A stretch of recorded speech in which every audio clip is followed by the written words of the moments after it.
श्री हरये नमः।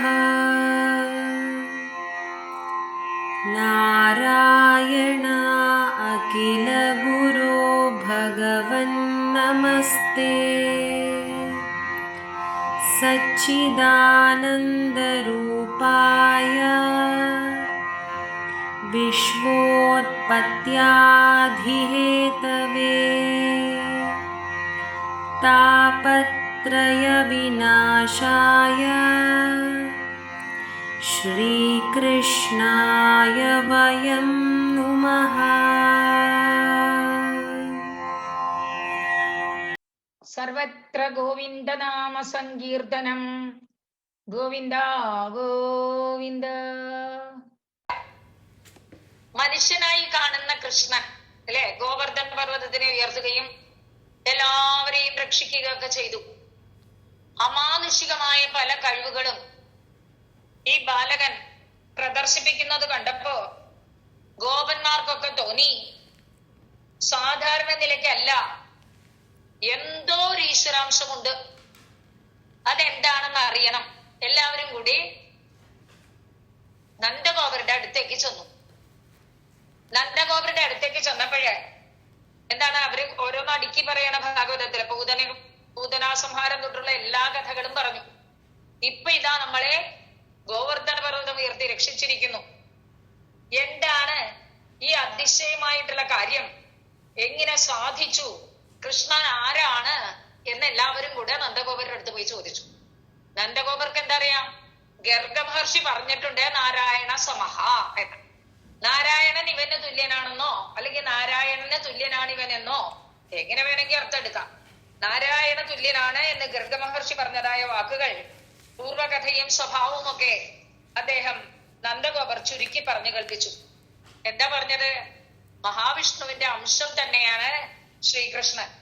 അങ്ങനെ ആരാണോ ആ കൃഷ്ണനോട് സ്നേഹം കാണിക്കുന്നത് അവർക്കൊക്കെ രക്ഷയും, ആരാണോ ശത്രുത കാണിക്കുന്നത് അവർക്കൊക്കെ ശിക്ഷയും കിട്ടുന്നതാണ് എന്നൊക്കെ. ഈ വിജ്ഞാപനം കേട്ട് ഗോപവൃന്ദം കൂടുതൽ ഉത്സാഹത്തോടും ഉത്കണ്ഠയോടും കൂടിയിട്ടാണ് മടങ്ങി വന്നത്. ആ സംഭാഷണം അവിടെ അവസാനിച്ചു. ഓടിപ്പോയ ഇന്ദ്രനുണ്ടല്ലോ, അവമാനിതനായിട്ടാണ് ഓടിപ്പോയത്. ആ വന്ന വരവെല്ലാം തിരിച്ചു പോകുമ്പോ തലയും താഴ്ത്തി സങ്കടപ്പെട്ടുകൊണ്ട് പോയവനാണ്. അപ്പൊ ഇന്ദ്രൻ എന്ത് ചെയ്തു? അതിന് പ്രായശ്ചിത്തം ചെയ്യണം എന്നുള്ള ഉദ്ദേശത്തില് ഇന്ദ്രൻ കാമദേവനുവും കൂടി ആ ശ്രീകൃഷ്ണന്റെ സമീപത്തേക്ക് വരികയാണ്. ഗോപ്യമായി ചെയ്തത് ഗോപ്യമായി തന്നെ വന്നറിയിക്കുന്നു. ആരും അറിയാതെ ചെയ്തതാണ്.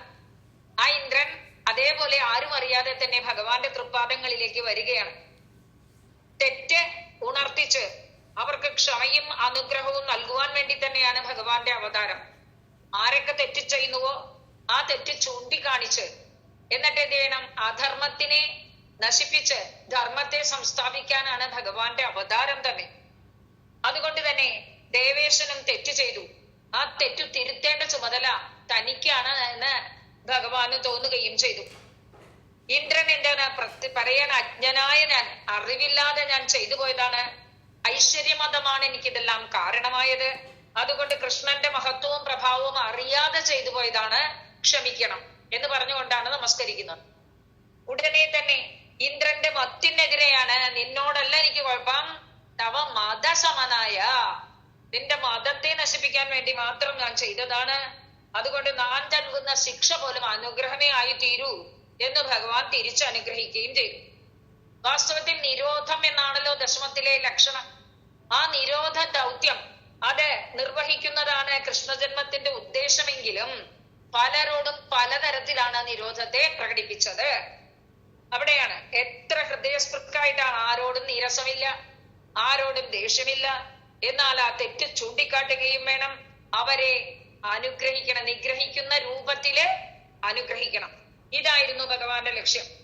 ഇപ്പൊ വാസ്തവത്തിൽ ഒരു ഭാഗത്ത് കള്ളകൃഷ്ണനായിട്ട് നടന്നു അല്ലേ, നർമ്മസല്ലാപങ്ങളെ കൊണ്ട് കൂട്ടുകാരോടൊത്ത് ഭക്ഷണം കഴിച്ച് ചുറ്റിക്കളിച്ച് ഓടിക്കളിച്ച് അങ്ങനെ നടക്കുമ്പോൾ മറുഭാഗത്ത് മുതിർന്നവർ പോലും അതിശയിക്കുന്ന തരത്തിലുള്ളതായ പ്രഭാവത്തോടു കൂടിയാണ് ആ കൃഷ്ണൻ അവിടെ വളർന്നു വന്നത്. അതും കഴിഞ്ഞു. അടുത്തൊരു സംഭവം പറയാണ്.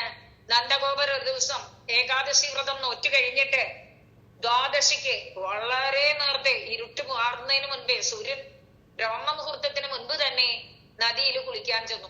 അത് തെറ്റാണ്, ശിക്ഷയാണ്. വസ്ത്രം അഴിച്ചു വെച്ച് കുളിച്ചതിന് ഗോപസ്ത്രീകളെ ശിക്ഷിച്ചവനാണ് ഭഗവാൻ, അല്ലേ? ഇവിടെ നന്ദഗോപരെ സമയം വിട്ടുള്ളതായ നദീസ്നാനം, രാത്രി സമയത്തിൽ നദീസ്നാനം അരുതെന്നാണ്. അതുകൊണ്ട് എന്താണ്, വരുണന്റെ ആൾക്കാർ വന്ന് പിടിച്ചു കൊണ്ടുപോയി. നന്ദഗോപരെ കാണാതെ എല്ലാവരും കൂടെ നന്ദബാബാവിനെ കാണാനില്ല എന്ന് ലഹള കൂട്ടി. ഉടനെ ശ്രീകൃഷ്ണൻ നദിയിലേക്ക് ഇറങ്ങി നേരെ വരുണന്റെ അടുത്തേക്ക് ചെല്ലുകയാണ്. വരുണൻ എന്ത് ചെയ്തു? രാജകീയമായ സമ്മാനങ്ങൾ നൽകിയിട്ട് അവിടത്തെ വിലപ്പെട്ട വസ്ത്രവും ആഭരണവും പൊന്നും ഒക്കെ അണിയിച്ചാണ് തിരിച്ചുവിട്ടത്. ഇങ്ങനെ നന്ദഗോപർക്ക് പ്രത്യക്ഷമായിട്ട് ഭഗവാന്റെ മഹത്വത്തെ കാണിച്ചു കൊടുത്തു വരുണ ഭഗവാൻ. തിരിച്ചു വന്ന ശുദ്ധ മനസ്കനായ നന്ദഗോപർ തന്റെ ഗോപന്മാരോട് മുഴുവൻ ഈ സംഭവം വിസ്തരിച്ചു പറഞ്ഞു. അത് കേട്ട ഗോപന്മാർക്ക് ഭഗവാന്റെ വൈകുണ്ഠലോകവും ആ പരമധാമവും ഒന്ന് കാണണം എന്ന് ആഗ്രഹം തോന്നി. ഭഗവാൻ അവർക്കും കാണിച്ചു കൊടുത്തു എന്നാ പറഞ്ഞത്. കണ്ണടച്ചോളി എന്നാണ് പറഞ്ഞത്. കണ്ണടച്ചാ കാണിച്ചു തരാന്ന്. കണ്ണ് പുറത്തേക്ക് ഇരുന്നാൽ ഇതൊന്നും കാണാൻ പറ്റില്ല.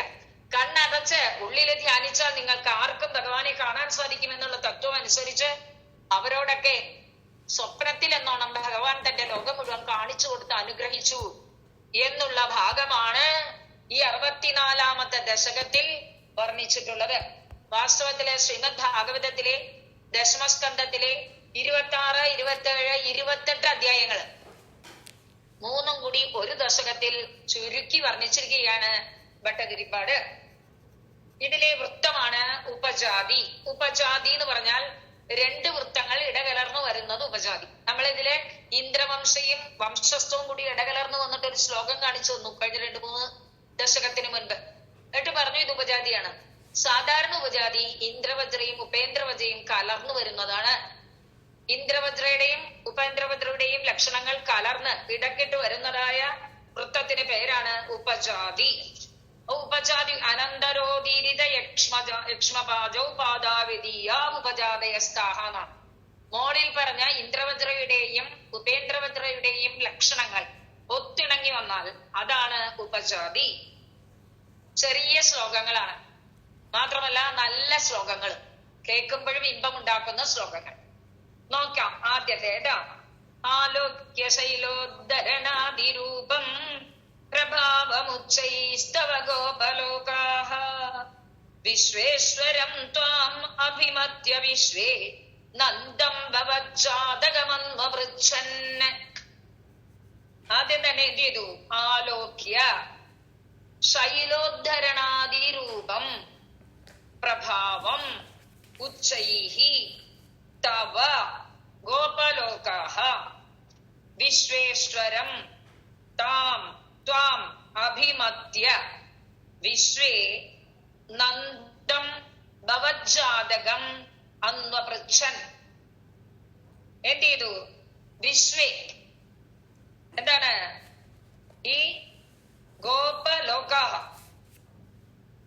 ലോകത്തിലെ ഈ ഗോപബാലകന്മാരെല്ലാവരും തവ അങ്ങയുടെ ശൈലോദ്ധരണാതിരൂപം പ്രഭാവം. എങ്ങനെയുള്ള പ്രഭാവം? ഉച്ചൈഹി പ്രഭാവം. ശൈലത്തെ ഉദ്ധരണം ചെയ്യുക എന്ന ഉത്തമമായ കഴിവ് കണ്ടിട്ട് സാധാരണക്കാർക്ക് പറ്റുമോ? അല്ലെ? ഉദമുമൂലഹ ബാലദുർഭ്യ എന്നാ പറഞ്ഞു. കൊച്ചു കൈകളെ കൊണ്ടാണ് പർവ്വതത്തിനെ ഉയർത്തിപ്പിടിച്ചത്. അങ്ങനെ പർവ്വതത്തിനെ തന്നെ പറിച്ചെടുക്കാൻ തക്കവണ്ണമുള്ള അങ്ങയുടെ ഗോവർദ്ധന ഉദ്ധാരണം ചെയ്യാനുള്ള അങ്ങയുടെ ആ ഉച്ചൈഹി പ്രഭാവം, അത്യധികമായ മഹത്വത്തെ, വ്യാപാരത്തെ ആലോക്യ കണ്ടിട്ട്, കണ്ടപ്പോ എന്ത് ചെയ്തു? ത്വാം അങ്ങയെ അഭിമത്യ കരുതി. എന്താണ് കരുതിയത്? വിശ്വേശ്വരം അഭിമത്യ, അങ്ങ് വിശ്വേശ്വരൻ തന്നെയാണ്, അങ്ങക്ക് എന്തോ ദൈവികാംശമുണ്ട് എന്ന് മനസ്സിലാക്കിയതായ അവരെല്ലാവരും നന്ദഗോപരുടെ അടുത്ത് ഭവജാതകം, അങ്ങയുടെ ജന്മത്തെ കുറിച്ച് അല്ലെങ്കിൽ ജാതകബലത്തെ കുറിച്ച് അന്വപൃച്ഛൻ ചോദിച്ചു. വീണ്ടും വീണ്ടും അന്വപൃച്ഛൻ. ഒരിക്കൽ ചോദിച്ചു നിർത്തിയില്ല, ഓരോരുത്തരായിട്ട് വന്നിട്ട് നിങ്ങളുടെ കുട്ടി ഇത്തിരി അമാനുഷിക ശക്തി ഉള്ളവനാണല്ലോ, അതിന് കാരണം എന്താ? ഗർഗാചാര്യർ വല്ലതും പറഞ്ഞിട്ടുണ്ടോ? ജാതകബലം എങ്ങനെയുള്ളതാണ്? എന്ന് ഓരോരുത്തരായിട്ട് ആ നന്ദഗോപരുടെ അടുത്ത് ചോദിച്ചു എന്നാ. എന്താ കാരണം? സാധാരണ ജനങ്ങൾക്ക് ചെയ്യാൻ പറ്റാത്തതായ ശൈലോദ്ധരണാതിരൂപം ഉച്ചൈഹി പ്രഭാവം ആലോക്യ, പർവ്വതത്തെ ഉയർത്തുക എന്നുള്ള ഉന്നതമായ പ്രഭാവം, കഴിവ് അല്ലെങ്കിൽ പ്രവർത്തനം, ഇതിനെ കണ്ടിട്ട് ഗോപന്മാർക്ക് സംശയമായി. എന്താ സംശയമായത്? വിശ്വേശ്വരം ത്വാം അഭിമത്യ, ഭഗവാൻ ഈശ്വരൻ തന്നെയാണോ എന്നൊരു സംശയം, ജഗതീശ്വരനാണോ എന്ന് വിചാരിച്ചുകൊണ്ടാണ്. ഭഗവാനെ ജഗതീശ്വരനാണെന്ന് മനസ്സിലാക്കിക്കൊണ്ട് തന്നെ നന്ദനോട് ജാതകം എന്ന വൃച്ചൻ അങ്ങയുടെ ജാതക ഫലത്തെ കുറിച്ച് ചോദിച്ചു. ചോദിക്കാനുണ്ടായ കാരണം എന്താണ്? ത്വാം വിശ്വേശ്വരം അഭിമത്യ, അങ്ങയെ വിശ്വേശ്വരനാണ് എന്ന് മനസ്സിലാക്കിയത് കൊണ്ട്. എങ്ങനെയാ വിശ്വേശ്വരനാണെന്ന് മനസ്സിലാക്കിയത്? ശൈലോദ്ധരണാദി രൂപം ഉച്ചൈഹി പ്രഭാവം ആലോക്യ, പർവ്വതത്തിനേക്ക് ഉയർത്തുക എന്നുള്ള ഉന്നതമായ പ്രവൃത്തിയെ കണ്ടിട്ട്. സാധാരണക്കാർക്ക് ആർക്കും ചെയ്യാൻ പറ്റാത്ത അതിമാനുഷമായ പ്രവൃത്തിയാണ് ഈ കൊച്ചു ബാലകൻ ചെയ്തിട്ടുള്ളത്. അതുകൊണ്ട് തന്നെ ഈശ്വര അവതാരമാണോ ഈശ്വരാംശമാണോ എന്ന് സംശയിച്ചുകൊണ്ട് ഗോപന്മാർ മുഴുവൻ നന്ദഗോപരുടെ അടുത്തേക്ക് വന്ന് ഭവജാതകം, അങ്ങയുടെ ജാതക ഫലത്തെ കുറിച്ച് അന്നു അവൃച്ചൻ വീണ്ടും വീണ്ടും ചോദിച്ചു. അന്നു അവൃച്ചെന്ന ചോദിച്ചു എന്നല്ല, വീണ്ടും വീണ്ടും ചോദിച്ചു എന്ന് അനുന്ന് ചേർന്നു. പല പ്രാവശ്യവും ചോദിച്ചു. വിശ്വേ ഗോപലോകാഹ തവ ശൈലോദ്ധരണാദി രൂപം. ഇവിടെ വിശ്വേ എന്ന് പറഞ്ഞൊരു മുഴുവൻ എന്നുള്ള അർത്ഥത്തിൽ എടുത്താൽ മതി. ആരാണ്? മുഴുവൻ ഗോപലോകാഹ, ഗോപലോകങ്ങൾ മുഴുവൻ. വിശ്വഹ വിശ്വൗ വിശ്വേ, അല്ലാണ്ട് വിശ്വേ എന്ന് സപ്തമി അല്ല കേട്ടോ. വിശ്വസ്മിൻ എന്ന് പറഞ്ഞാലേ സപ്തമിയാവും. ഈ സർവനാമ ശബ്ദങ്ങളുടെ പ്രത്യേകതയാണത്. സഹ തൗ തേ പറയണ പോലെ വിശ്വഹ വിശ്വൗ വിശ്വേ, മുഴുവൻ നർത്തം. മുഴുവൻ ഗോപലോകന്മാരും തവ അങ്ങയുടെ ശൈലോദ്ധരണാദി രൂപം, ശൈലത്തെ ഉദ്ധാരണം ചെയ്യുക തുടങ്ങിയതായ ഉച്ചൈഹി പ്രഭാവമാലോക്യ, ഉയർന്നതായ മഹത്വത്തെ പ്രവൃത്തിയെ ആലോക്യ കണ്ടിട്ട് ത്വാം വിശ്വേശ്വരം അഭിമത്യ, അവരുടെ ഉള്ളിലൊക്കെ ഒരു സംശയം. ഇത് സാധാരണ കുട്ടിയാണോ, ഈശ്വരാംശമുള്ളതാണോ, ഈശ്വരൻ തന്നെയാണോ എന്നൊക്കെ സംശയം. ആ സംശയം തോന്നിയപ്പോഴ് നന്ദഗോപരുടെ അടുത്തേക്ക് ഭവജാതകം എന്ന വൃച്ചൻ അങ്ങയുടെ ജന്മത്തെ കുറിച്ചുള്ള, അങ്ങയുടെ ജാതക ഫലത്തെ കുറിച്ച് തന്നെ അന്ന് വൃച്ചൻ വീണ്ടും വീണ്ടും ചോദിച്ചു. എന്താണ് കാരണം? ശൈലോദ്ധരണാദി രൂപം എന്നാ പറഞ്ഞ, പർവ്വതത്തെ ഉയർത്തുക തുടങ്ങിയാന്നേ പറഞ്ഞുള്ളൂ. പർവ്വതത്തെ ഉയർത്തിയതായ മുതലായ അത്യുന്നത പ്രഭാവങ്ങളെ കണ്ടിട്ടാണ്. അതിനു മുൻപ് തൃണാവർത്തനെ ജയിച്ചു, പൂതനയെ കൊന്നു, പ്രലംബാസുരനെ വധിച്ചു, കാളിയനെ അഹങ്കാരം ശമിപ്പിച്ചു. ഇനി വേണ്ട പ്രവൃത്തികളൊക്കെ എണ്ണി നോക്കുമ്പോ സാധാരണക്കാർക്കൊന്നും ചെയ്യാൻ പറ്റാത്ത കാര്യങ്ങളാണ് ഈ കുട്ടി ചെയ്തിട്ടുള്ളത്. അതുകൊണ്ട് തന്നെ ഇവനിൽ ഒരു അമാനുഷികത്വമുണ്ട്, ഇവൻ ഈശ്വരാംശമാണ് എന്നുള്ള ഉറപ്പ് വെച്ചുകൊണ്ട് അവരെല്ലാവരും നന്ദഗോപരുടെ അടുത്ത് വന്ന് അദ്ദേഹത്തിന്റെ ജാതകഫലത്തെ കുറിച്ച് അന്ന് വൃച്ചൻ വീണ്ടും വീണ്ടും ചോദിച്ചു. വിശ്വേ ഗോപലോകാഹ തവ ശൈലോദ്ധരണാദി രൂപം ഉച്ചൈഹി പ്രഭാവം ആലോക്യ ത്വാം വിശ്വേശ്വരം അഭിമത്യ നന്ദം ഭവജാതകം അന്വവൃച്ഛൻ. അപ്പൊ നന്ദഗോപർക്ക് എന്തറിയാം? നന്ദഗോപർക്ക് ഗർഗാചാര്യൻ പറഞ്ഞു കൊടുത്തത് അറിയാം. നന്ദഗോപർ അവർക്ക് ഗർഗനെയാണ് പറഞ്ഞത്, അത് പറഞ്ഞു കൊടുക്കുകയാണ്. നോക്കൂ, ഗർഗോദിതോ നിർഗദിതോ നിജായ വർഗായ ദാതേന തവ പ്രഭാവഃ പൂർവാദികസ്ത്വയ്യനുരാഗയേഷാം ഐധിഷ്ഠതാവത് ബഹുമാനഭാരഃ. ഗർഗോദിതഃ നിർഗദിതഃ നിജായ വർഗായ താതേന തവ പ്രഭാവഃ പൂർവാദികഃ ത്വയി അനുരാഗഃ യേഷാം ഐധിഷ്ഠ താവത് ബഹുമാനഭാരഃ. ഗർഗോദിതഃ തവ പ്രഭാവഃ നിർഗദിതഃ എന്ന് പറഞ്ഞു. ഗർഗ ഉദിതം, ഉദിതം പറയപ്പെട്ടത്, ഗർഗയുടെ ഉദിതം ഗർഗോദിതം. ഗർഗോദിതഃ ഗർഗനാൽ പറയപ്പെട്ടതായ തവ പ്രഭാവ അങ്ങയുടെ മാഹാത്മ്യം എന്ത് ചെയ്തു? നിർഗദിതഃ പറഞ്ഞു. നിർഗദിതഃ പറയപ്പെട്ടു. കൃതപ്രത്യമം. ആരാൽ പറയപ്പെട്ടു? താതേന. താതേന നന്ദേന. അച്ഛനായ നന്ദനാൽ ഗർഗൻ പറയപ്പെട്ട അങ്ങയുടെ മഹാത്മ്യം പറയപ്പെട്ടു. ആർക്കാണ് പറയപ്പെട്ടത്? നിജായ വർഗായ. നിജം സ്വന്തം, വർഗം കൂട്ടര്. നിജായ വർഗായ എന്ന് പറഞ്ഞാൽ സ്വന്തം ജനങ്ങൾക്ക്, സ്വന്തം വർഗക്കാർക്ക്, ആ ഗോപന്മാർക്ക് മുഴുവൻ അങ്ങയുടെ മാഹാത്മ്യം ഏതു തരത്തിലാണോ ഗർഗാചാര്യനാൽ പറയപ്പെട്ടത് അത് മുഴുവൻ ഈ അച്ഛനാൽ തന്റെ ബന്ധുജനങ്ങൾക്കായി പറയപ്പെട്ടു. പ്രയോഗം മാറ്റിയിട്ടാണ്. അപ്പൊ താതഃ നിർഗദിതവാൻ, ഗർഗോദിതം മാഹാത്മ്യം സ്വജനായ നിഗദിതവാൻ എന്നർത്ഥം. അതായത് സ്വന്തം ജനങ്ങൾക്ക് ഗർഗ മഹർഷി പറഞ്ഞു കൊടുത്തതായ ഭഗവാന്റെ മഹാത്മ്യത്തെ കുറിച്ച് അറിയിച്ചു. അറിയിച്ചപ്പോഴെന്തായി? താവത് അപ്പോഴേക്കെന്തായി? യേഷാം ഈ ഗോപന്മാർക്ക് മുഴുവൻ ത്വയി അങ്ങയിലുള്ളതായ അനുരാഗഃ അനുരാഗം, അതിന്റെ ബഹുമാനഭാരഃ ബഹുമാനമായിട്ട് കൂടുതലായിട്ട്, പൂർവാധികഃ ആദ്യമുള്ളതിനേക്കാളും ഐധിഷ്ഠാവർദ്ധിച്ചു. അല്ലെങ്കിൽ തന്നെ ഭഗവാന്റെ പ്രഭാവം കൊണ്ട് എല്ലാവർക്കും ഭഗവാൻ പറയുന്നതൊക്കെ സന്തോഷ. അതുകൊണ്ടല്ലേ 7 വയസ്സായ ബാലകൻ ഗോവർദ്ധന പർവ്വതത്തിനെ ഗോവർദ്ധന പർവ്വതത്തിനായിരിക്കണം പൂജ എന്ന് പറഞ്ഞപ്പോൾ രണ്ടൊന്നും ചിന്തിക്കാതെ എല്ലാവരും പൂജയ്ക്ക് തയ്യാറായി. അപ്പൊ ആദ്യമേ അവർക്ക് എന്തിട്ട്? അങ്ങയോട് അനുരാഗവും ഉണ്ട്, ബഹുമാനവും ഉണ്ട്. ആ ബഹുമാനം പൂർവാധിക മുമ്പത്തേക്കാളും കൂടുതലായി ഐധിഷ്ഠാവർദ്ധിച്ചു. ഗർഗൻ പറഞ്ഞതായ ഭഗവാന്റെ മഹാത്മ്യത്തെ എപ്പോഴാണോ നന്ദഗോപർ സ്വന്തം ജനങ്ങൾക്ക് പറഞ്ഞു കൊടുത്തത് അപ്പോൾ അവർക്ക് മുന്നേക്കാളുപരി കൂടുതൽ ബഹുമാനം ആ ബാലകനോട് തോന്നി എന്നർത്ഥം. എന്നിട്ട് എന്ത് ചെയ്തു? അതാണ് സംഭവം.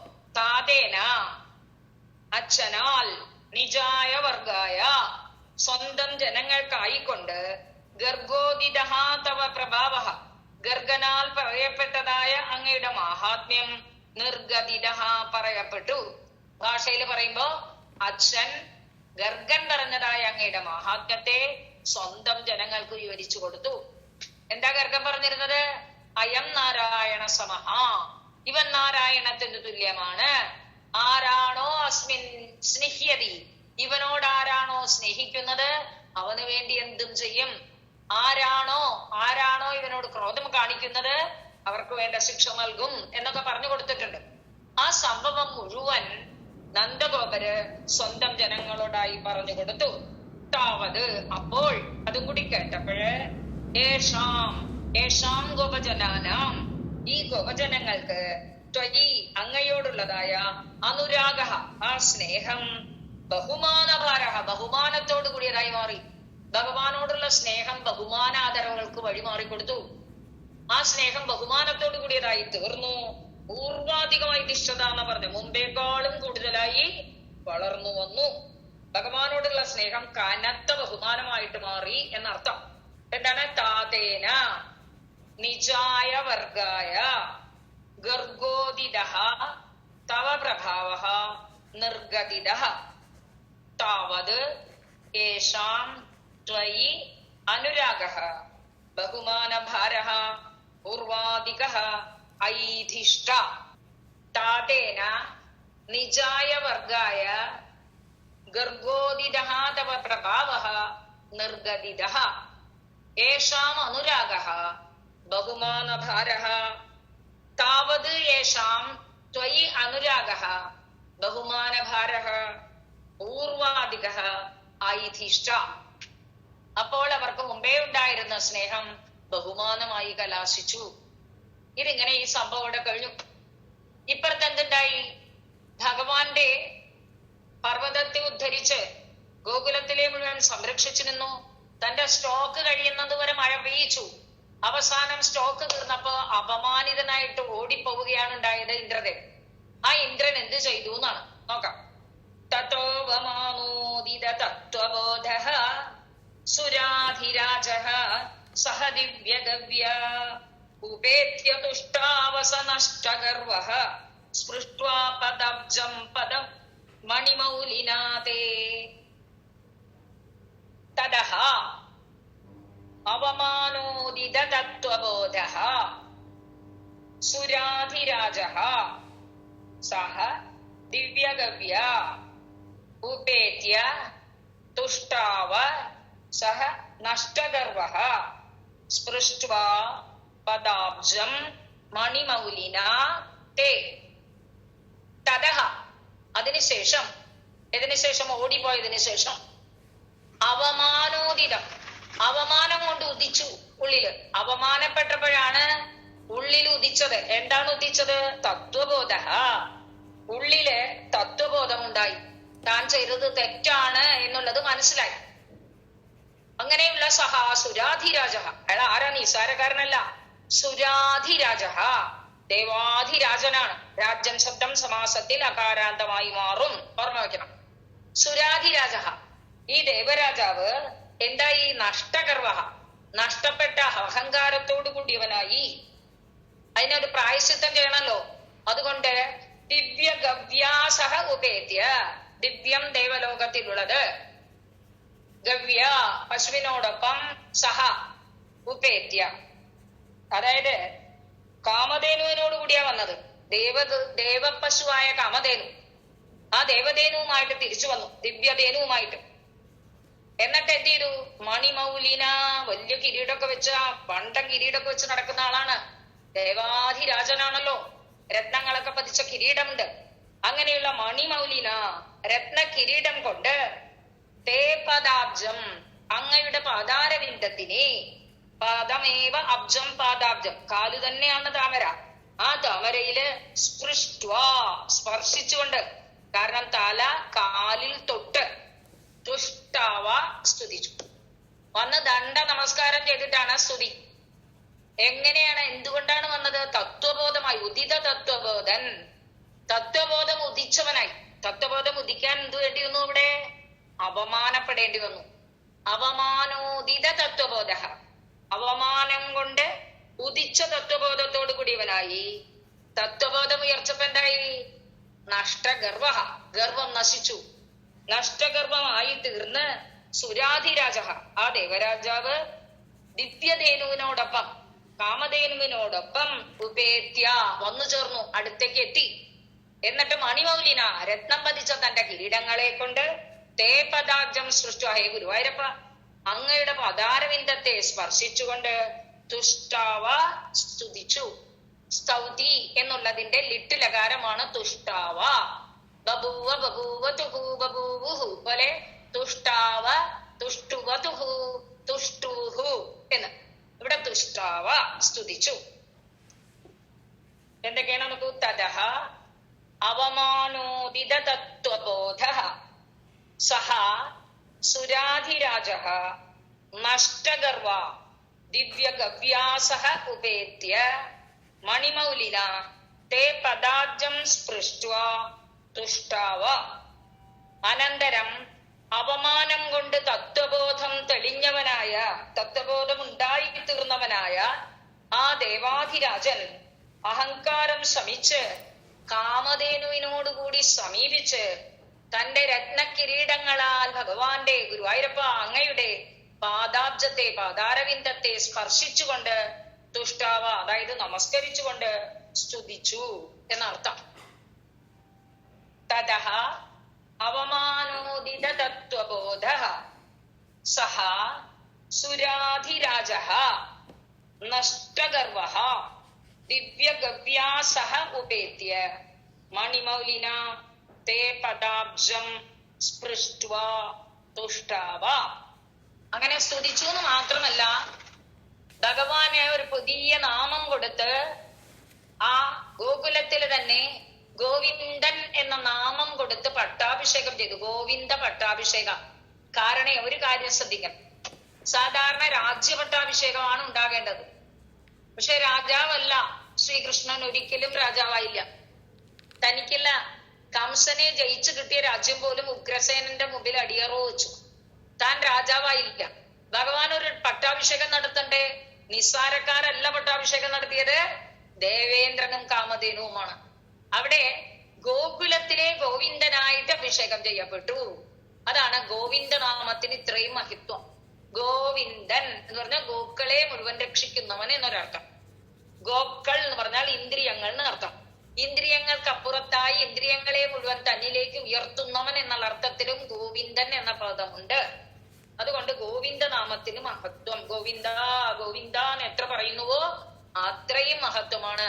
ഇന്നും ദേവക്ഷേത്രങ്ങളിൽ പാലഭിഷേകത്തിൽ നടത്തുന്നതിന്റെ പ്രധാന ഉദ്ദേശം ഈ കാമധേനു ഒന്ന് പയസ്സുകൊണ്ട് ഭഗവാനെ അഭിഷേകം ചെയ്തു എന്നുള്ളതാണ്. അതാണ് ഇന്നത്തെ ആ കോൺസെപ്റ്റ്. നമ്മൾ പാലാഭിഷേകം ചെയ്യുന്നില്ലേ ഭഗവാന്, അതാണ് അതിന്റെ കാരണം. നോക്കിക്കോളെ എങ്ങനെയാണ് ചെയ്തത്. സ്നേഹസ്നുതൈസ്ത്വാം സുരഭി പയോഭിഹി ഗോവിന്ദനമാങ്കിതമഭ്യഷിഞ്ചത് ഐരാവതോപാഹൃത ദിവ്യഗംഗാവാധോഭിരിന്ദ്രോഭിജ ജാതഹർഷഃ. സ്നേഹസ്നുതൈഹി ത്വാം സുരഭിഹി പയോഭിഹി ഗോവിന്ദനാമാങ്കിതം അഭ്യഷിഞ്ചത് ഐരാവതോപാഹൃത ദിവ്യഗംഗാപാധോഭിഃ ഇന്ദ്രഃ അഭീച ജാതഹർഷഃ. സുരഭിഃ, സുരഭിഃ കാമധേനുഃ എന്നർത്ഥം, ദേവലോകത്തിലെ പശു. സുരഭിഃ സ്നേഹസ്നുതൈഃ പയോഭിഃ, സ്നേഹം കൊണ്ട് ചുരന്ന പാലാണ് അത്ര. എന്താ കാരണം? സുരഭിക്ക് ഇത്രയും സന്തോഷം ഉണ്ടാകാൻ കാരണം എന്താ? എല്ലാ ഗോക്കളുടെയും മാതാവാണ് കാമധേനു. തന്റെ ഗോക്കളെ മുഴുവൻ ഇന്ദ്രന്റെ കോപമാകുന്ന പ്രളയത്തിൽ നിന്നും രക്ഷിച്ചെടുത്തത് ഭഗവാനാണ്. ഈ ഭഗവാൻ എന്ന ഗോവർദ്ധന പർവ്വതത്തിനെ ഉയർത്തിയില്ലായിരുന്നുവെങ്കിൽ തന്റെ മക്കൾക്കും പേരക്കുട്ടികൾക്കൊക്കെ വളരെ ഹാനി ഉണ്ടായേനെ. അവരെയൊക്കെ രക്ഷിച്ചപ്പോഴേ ഭഗവാനോടൊരു പുത്രവാത്സല്യമാണ് അത്രേ തോന്നിയത്. ആർക്ക്? ഗോക്കളുടെ മാതാവായ കാമധേനുവിന്. അപ്പൊ കാമധേനു സ്നേഹം കൊണ്ട് പാല് ചുരന്നവളായി തീർന്നു എന്നാ പറഞ്ഞു. സ്നേഹസ്നുതൈഹി, സ്നേഹം കൊണ്ട് ചുരന്നതായ പയോഭിഹി. കണ്ടോ വാക്കുകളുടെ രസം. സുരഭിഹി പയോഭിഹി എന്ന് പറഞ്ഞു. രണ്ടും രണ്ടല്ലേ? സുരഭിഹി എന്നുള്ളത് പ്രഥമയാണ്, കാമധേനു എന്നർത്ഥം. പയോഭിഹി എന്ന് പറയുമ്പോ തൃതീയാണ്, പാലുകളെ കൊണ്ട്, പാലിനെ കൊണ്ട്. എന്താ കേൾക്കുമ്പോ ഒരേപോലെ തോന്നില്ലേ? സുരഭിഹി പയോഭിഹി രണ്ടും കേൾക്കുമ്പോ ഒരേപോലെ തോന്നും. പക്ഷെ സുരഭിഹി സ്നേഹസ്നുതൈഹി പയോഭിഹി, സ്നേഹം കൊണ്ട് ചുരന്ന ആ പാലിനെ കൊണ്ട് ത്വാം, അല്ലയോ ഗുരുവായൂരപ്പ അങ്ങയെ ഗോവിന്ദ നാമാങ്കിതം, ഗോവിന്ദ ഗോവിന്ദ എന്ന പേര് പ്രകീർത്തിച്ചുകൊണ്ട് അഭ്യഷിഞ്ചത്, അഭിഷേകം ചെയ്തു. പശുക്കളെ രക്ഷിച്ചവനെ, പശുക്കളെ രക്ഷിച്ചവനെ എന്നാണ് പറഞ്ഞുകൊണ്ടാണ് അത്രേ കാമധേനു പാല് ചുരത്തി ഭഗവാനെ അഭിഷേകം ചെയ്തത്. എന്താ?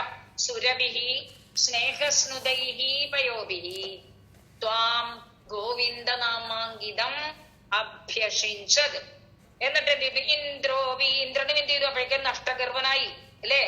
ഈ ഭഗവാനെ കണ്ടപ്പോൾ ജാതഹർഷഃ, അങ്ങനെ സന്തോഷായി. എന്റെ സുരഭി പാലുകൊണ്ട് ഭഗവാനെ അഭിഷേകം ചെയ്യുന്നത് കണ്ട് സന്തുഷ്ടനായിട്ടുള്ള ആ ഇന്ദ്രനും ഐരാവതോപാഹൃത ദിവ്യ ഗംഗാവാധോഭിഹി, ഐരാവതത്തിന്റെ തുമ്പിക്കയില് ആ ദിവ്യഗംഗ, ദേവഗംഗയിലെ ജലവും കൊണ്ടാ വന്നിരിക്കുന്നത് അല്ലെ?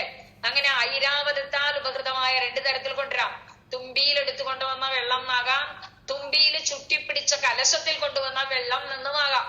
എന്തായാലും ദിവ്യഗംഗാജലമാണ് കൊണ്ടുവന്നത്.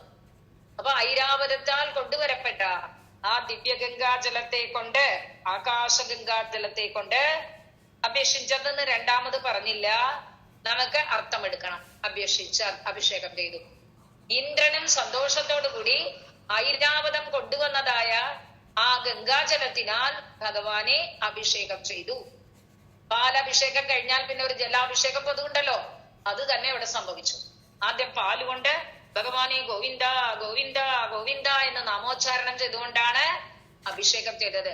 അതിനുശേഷം ഐരാവതം കൊണ്ടുവന്നതായ ആ ഗംഗാജലം കൊണ്ട് ഇന്ദ്രനും സന്തോഷത്തോടുകൂടി ഭഗവാനെ അഭിഷേകം ചെയ്തു എന്ന്. ഇത് പൗരാണികമായിട്ടുള്ള ഒരു സംഭവമാണെങ്കിലും ഇന്നും അതിനെ നമ്മൾ ഫോളോ ചെയ്യുന്നുണ്ട് അല്ലെ. ഭഗവാന് പാലാഭിഷേകം വളരെ പ്രിയമാണ്. ആ അഭിഷേകം ചെയ്തു കഴിഞ്ഞാൽ തീർത്ഥാഭിഷേകം അതും വളരെ ശ്രേഷ്ഠമാണ്. അത് രണ്ടും നമ്മൾ ഇപ്പോഴും മുടക്കാതെ ചെയ്തുകൊണ്ടിരിക്കുന്നു. അത് അന്നത്തെ ആ കാമധേനുവിന്റെയും ഇന്ദ്രന്റെയും അഭിഷേകത്തെ ഓർമ്മിപ്പിക്കുന്ന രീതിയിലാണ്. ചുരുക്കത്തിൽ ഭഗവാന് ഒരു പട്ടാഭിഷേകം നടന്നു എന്ന് വെച്ചാൽ നടന്നു. ഈ പട്ടാഭിഷേകമാണ് നടന്നത്. അല്ലാതെ രാജ്യപട്ടാഭിഷേകം ശ്രീരാമചന്ദ്രനെ പോലെ കൃഷ്ണൻ ഉണ്ടായില്ല. പക്ഷെ അതിനു മുൻപേ ഇന്ദ്രനും കാമധേനുവും വന്ന് ഏറ്റവും ഉന്നതമായ നാമത്തോടു കൂടിയാണ് ഭഗവാനെ അഭിഷേകം ചെയ്തത് എന്ന്. ഗോവിന്ദ പട്ടാഭിഷേകം. ആ ഗോവിന്ദ ഗോവിന്ദ എന്നുള്ള ഉച്ചാരണത്തോടു കൂടി ഗോവിന്ദനെ പട്ടാഭിഷേകം ചെയ്തു. ഗോവിന്ദൻ എന്ന് പറഞ്ഞാൽ പശുക്കളെ രക്ഷിച്ചവൻ എന്നർത്ഥം. കാമധേനുവിന്റെ ദൃഷ്ടിയിൽ തന്റെ കുട്ടികളെയും പേരക്കിടാങ്ങളെയും മുഴുവൻ രക്ഷിച്ചവനാണ്. അതുകൊണ്ട് രക്ഷിതാവാണ്. ആ സന്തോഷത്തിൽ തന്റെ പുത്രനാണെന്നുള്ള മട്ടിൽ ആ കൃഷ്ണനെ അങ്ങടെ അഭിഷേകം ചെയ്തു. സുരഭിഹി സ്നേഹസ്നുതൈഹി പയോഭിഹി ത്വാം ഗോവിന്ദനാമാങ്കിതം അഭ്യഷിഞ്ചത് ഇന്ദ്രഃ അഭിച ജാതഹർഷഃ ഐരാവതോപാഹൃത ദിവ്യഗംഗാവാഥോഭിഹി അഭ്യഷിഞ്ചത് എന്ന് ബ്രാക്കറ്റിലിടാം. ഒന്നുകൂടെ പറയാം. കാമധേനു സ്നേഹം കൊണ്ട് ചുരന്നതായ ധാരാളം പയോഭിഹി എന്നാ പറഞ്ഞു. ഏകോചനം പറയട്ടെ, വയസ്സാന്ന് പറഞ്ഞില്ല. പയോഭിഹി എന്ന് ബഹുവചനത്തിൽ പറഞ്ഞു. നിറച്ചു പാലുകൊണ്ട്, കുടമായിട്ടുള്ള പാലുകൊണ്ട് ഭഗവാനെ ഗുരുവായൂരപ്പ അങ്ങയെ ഗോവിന്ദ എന്ന തിരുനാമം കീർത്തിച്ചിട്ടാണ് അഭിഷേകം ചെയ്തത്. ഇന്ദ്രനും സന്തോഷത്തോടു കൂടിയവനായി ഐരാവതം കൊണ്ടുവന്നതായ ആ ആകാശഗംഗയെ കൊണ്ട് അങ്ങയെ അഭിഷേകം ചെയ്തു. ഇവിടെ ജാതഹർഷഹാന്ന് എടുത്തു പറഞ്ഞു. അതുവരെ എന്തായിരുന്നു? മനസ്സില് ഒരു വൈരാഗ്യമായിരുന്നു. ആരോട്? ഭഗവാനോട് വിമുഖതയായിരുന്നു. എനിക്കുള്ള യാഗം മുടക്കിയവൻ എന്നുള്ള ഒരു മനസ്താപം ഉണ്ടായിരുന്നു. അപ്പോഴാണ് ഭഗവാനാൽ അവമാനിക്കപ്പെട്ട് ഓടിയത്. അതോടുകൂടി നഷ്ടഗർഭനായി. എപ്പോഴേക്ക് അഹങ്കാരം ശ്രമിച്ചുവോ ഉള്ളിൽ ആനന്ദത്തിന്റെ തിരയടിക്കുക തന്നെ ചെയ്യും. അങ്ങനെ നഷ്ടഗർഭനായപ്പോഴ് ഉള്ളിൽ ജാതഹർഷനായി മാറി. നീ ഗോവിന്ദ പട്ടാഭിഷേകം നടന്നു. അതിനിപ്പോ ഇത്രയൊക്കെ പറയാനുണ്ടോ എന്ന് ചോദിച്ചാൽ ആ ഗോവിന്ദ പട്ടാഭിഷേകത്തോടുകൂടി സർവസമൃദ്ധിമാൻ, ആ ഗോകുലം മുഴുവൻ സർവസമ്പത്തുകളും ഉള്ളതായി മാറി. ഏതൊരു നല്ല രാജാവ് വന്നാൽ ലോകം സമ്പത്താവും. ഇവിടെ ഗോവിന്ദൻ എന്ന പേരിൽ പട്ടാഭിഷിക്തനായതോടുകൂടി ഗോകുലം എല്ലാം കൊണ്ടും സമ്പന്നമായി എന്ന് പറയാണ്. എന്താണ്? ഐശ്വര്യ സമൃദ്ധി. ജഗത്രയേഷേ ത്വയി ഗോകുലേഷേ തദാഭിഷിക്തേ സതി ഗോപവാടഃ നാകേവി വൈകുണ്ഠപദേഭ്യലഭ്യം ശ്രിയം പ്രപേദേ ഭവദ പ്രഭാവാത്. എന്തുണ്ടായി? ജഗത്രയേഷേ ത്വയി ഗോകുലേശേ തഥാ അഭിഷിക്തേ സതി. സതി സപ്തമി തന്നെയാണ് കേട്ടോ. ഗോപവാടഃ നാഗേ അഭി വൈകുണ്ഠപദേ അഭി അലഭ്യാം ശ്രിയം പ്രപേദേ ഭവദഃ പ്രഭാവാത്. എന്താ പറഞ്ഞ? ജഗത്രയേശേ ത്വതി ഗോകുലേശേ തഥാ അഭിഷിക്തേ. ജഗത്രയേശനാണ് അല്ലെ, മൂന്ന് ലോകത്തിനും ഈശനാണ്. മൂന്ന് ലോകത്തിനും ഈശനായിട്ടുള്ള ത്വയി അങ്ങിപ്പോ ആരാണ്? ഗോകുലേശേ, ഗോകുലത്തിന്റെ ഈശനായിട്ട് വാഴപ്പെട്ടു. അങ്ങനെ തഥാ അഭിഷിക്തി, ജഗത്രയേശനായ അമ്പാടീത നാഥനായിട്ട് ഇപ്പോൾ ഇപ്രകാരം അഭിഷിക്തനായപ്പോൾ ലോകം മുഴുവൻ നായകൻ. ഈശൻ എന്ന് പറഞ്ഞാൽ എല്ലാത്തിന്റെ ഇരിപ്പിടമാണ്. അങ്ങനെയുള്ള ലോകം മൂന്നിന്റെയും നിയന്താവാണ്. ഇപ്പോൾ ഗോകുലത്തിന്റെ ഈശനായിട്ട് എപ്പോഴാണോ കാമധേനുവാലും ഇന്ദ്രനാലും അഭിഷിക്തനായത് അപ്പോൾ സതിശബ്ദം. ഗോപവാടഃ, ഗോപന്മാരുടെ താമസ സ്ഥലം ഗോകുലം എന്നർത്ഥം. ഈ ഗോകുലം അമ്പാടി ഉണ്ടല്ലോ, ഭവദഃ പ്രഭാവാത്, നല്ലൊരു രക്ഷാകർത്താവിന്റെ പ്രഭാവം വന്നതോടുകൂടി നാകേ അഭി, നാകം എന്ന് പറഞ്ഞാൽ സ്വർഗലോകം എന്നർത്ഥം. നാകം കാന്നാണ് അക്ഷരം, ഓർമ്മ വേണം. ഗാന്ന് എഴുതിയാൽ ആനയും പാമ്പുകാവും. കാന്ന് എഴുതിയാലാണ് സ്വർഗം. നാകേ അഭി, സ്വർഗത്തിൽ പോലും പോരാ. അടുത്തത് വൈകുണ്ഠപദേ അഭി, വൈകുണ്ഠത്തിൽ പോലും അലഭ്യാം, ലഭിക്കാത്തതായ ശ്രിയം, ഐശ്വര്യത്തിനെ പ്രപേദേ, പ്രാപിച്ചു. അങ്ങനെ സ്വർഗത്തിലും വൈകുണ്ഠത്തിൽ പോലും ലഭിക്കാൻ കഴിയാത്ത ഐശ്വര്യത്തോടു കൂടി പൊങ്ങിപ്പൊഴിഞ്ഞു തുടങ്ങിയത് ആ ഗോപഗോകുലം. എന്താ കാരണം? ജഗത്രയേശനായ അങ്ങാണ് അവിടെ ഗോകുലേശനായി അഭിഷിക്തനായത്.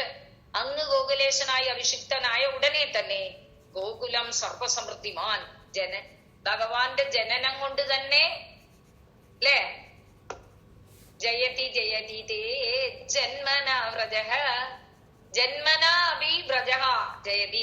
അദ്ദേഹം ജനിച്ചതോടുകൂടി തന്നെ ഗോകുലം സർവസമ്പന്നമായി. ഇപ്പോ രാജ്യാഭിഷിക്തനും കൂടി ആയപ്പോഴായി, ഗോവിന്ദാഭിഷിക്തനായപ്പോൾ പശുക്കളെ സംരക്ഷകനാണ്, പശുക്കൾക്ക് മുഴുവൻ നാഥനായിട്ടാണ്, ഗോവിന്ദൻ ആയിട്ടാണ് അദ്ദേഹം അഭിഷിക്തനായത്.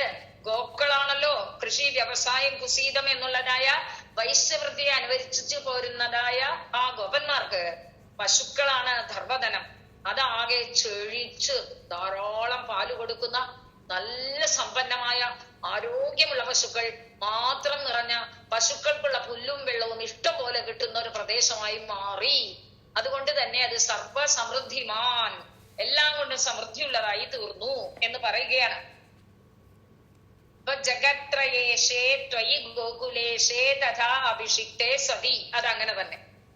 ജഗത്രയേശനായ അങ്ങ് ഗോകുലേശനായി അഭിഷിക്തമായപ്പോൾ എന്തുണ്ടായി? ഗോപവാടഹ, ആ ഗോപസ്ഥലം, അതായത് അമ്പാടി, ഭവത പ്രഭാവ, അങ്ങയുടെ ദിവ്യശക്തി കൊണ്ട്, നാഗേ അഭി വൈകുണ്ഠപദേ അഭി അലഭ്യ, സ്വർഗത്തിലോ വൈകുണ്ഠത്തിലോ ലഭിക്കാത്തതായ ശ്രിയം പ്രപേദേ, ശ്രേയസിനെ പ്രാപിച്ചു, ഐശ്വര്യത്തിനെ പ്രാപിച്ചു, സർവസമൃദ്ധിയായി.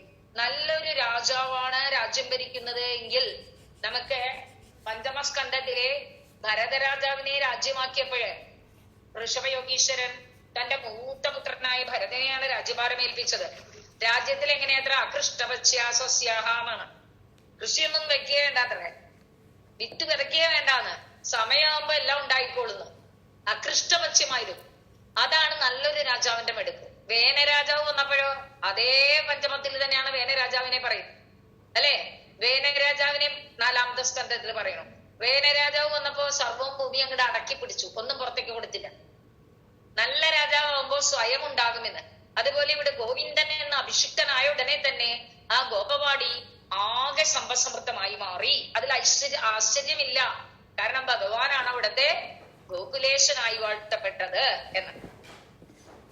അപ്പോ ജഗത്രയേശേ ത്വയി ഗോകുലേശേ തഥാ അഭിഷിക്തേ സതി ഗോപവാടഃ ഭവതഃ പ്രഭാവാദ് നാഗേ അഭി വൈകുണ്ഠലോകേ അഭി അലഭ്യാം ശ്രിയം പ്രപേദേ.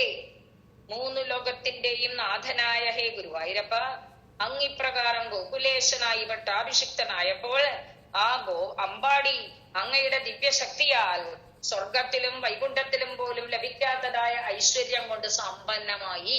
ഇതാണ് അർത്ഥം. ഇനി അടുത്ത ഇത് കഴിഞ്ഞു, വേറൊരു സംഭവം കഴിഞ്ഞു. ഇനി 3ാമത്തെ ഒരു സംഭവം ഞാൻ പറഞ്ഞു. കദാചിദന്തര്യമുനം പ്രഭാതേ സ്നായൻ പിതാ വാരുണപൂരുഷേണ നീതസ്തമാനേതുമകാപുരീത്വം താം വാരുണീം കാരണമർത്യരൂപഃ. ഇവിടെ എന്തായി? കദാചിത് അന്തഃ, അന്തർയമുനം എന്ന് പറഞ്ഞാൽ വരുമല്ലോ. അന്തഃ യമുനം അന്തർയമുനം രണ്ടും ആവാം. അന്തഃ യമുനം അന്തർയമുനം പ്രഭാതേ സ്നായൻ പിതാ വാരുണപൂരുഷേണ നീതഃ തം ആനേതും അഗാഹ പുരീം ത്വം താം വാരുണീം കാരണമർത്യരൂപഃ.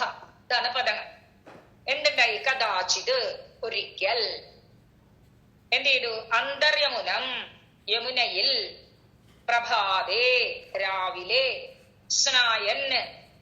സ്നായൻ എന്ന് പറഞ്ഞാൽ സ്നാനം ചെയ്യുന്നവനായിട്ട് അതിരാവിലെ യമുനയിൽ ചെന്ന് സ്നാനം ചെയ്യാൻ പുറപ്പെട്ടു. അതെങ്ങനെയാ? തലേ ദിവസം ഏകാദശി വ്രതം നോറ്റതാണ്. രാവിലെ ദ്വാദശി വ്രതം അനുഷ്ഠിക്കുന്നതിന് മുൻപ് കുളിക്കാനായിട്ടാണ് ചെന്നത്. പക്ഷെ കുളിക്കാൻ ചെന്ന സമയം ബ്രാഹ്മമുഹൂർത്തം ആയിരുന്നില്ല, രാത്രി കഴിഞ്ഞിരുന്നില്ല. ആ സമയത്ത് നദീജലം, നദീസ്നാനം വർജ്യമാണ്. അതറിയാതെയാണ് നന്ദഗോപര് സ്നാനത്തിനായി യമുനയിലേക്ക് പോയിട്ട് സ്നായന് കുളിക്കുന്നവനായിരുന്നു. കുളിക്കാനായിട്ട് പുറപ്പെട്ട് കുളിച്ചുകൊണ്ടിരിക്കുകയാണ്. അങ്ങനെയുള്ളതായ പിതാവായ നന്ദഗോപര് വാരുണ പുരുഷേന, വരുണന്റെ ഭൃത്യൻ വാരുണൻ, ആ വരുണന്റെ ഭൃത്യനാൽ നീതഹ പിടിച്ചു വലിച്ചു കൊണ്ടുപോകപ്പെട്ടു. വരുണന്റെ ഭൃത്യൻ വന്ന് നന്ദഗോപരെ പിടിച്ചു കെട്ടിക്കൊണ്ടുപോയി. കാരണം എന്താ? ആ സമയത്ത് കുളിച്ചത് തന്നെ കാരണം. ശിക്ഷയാണ് ആർക്കായാലും.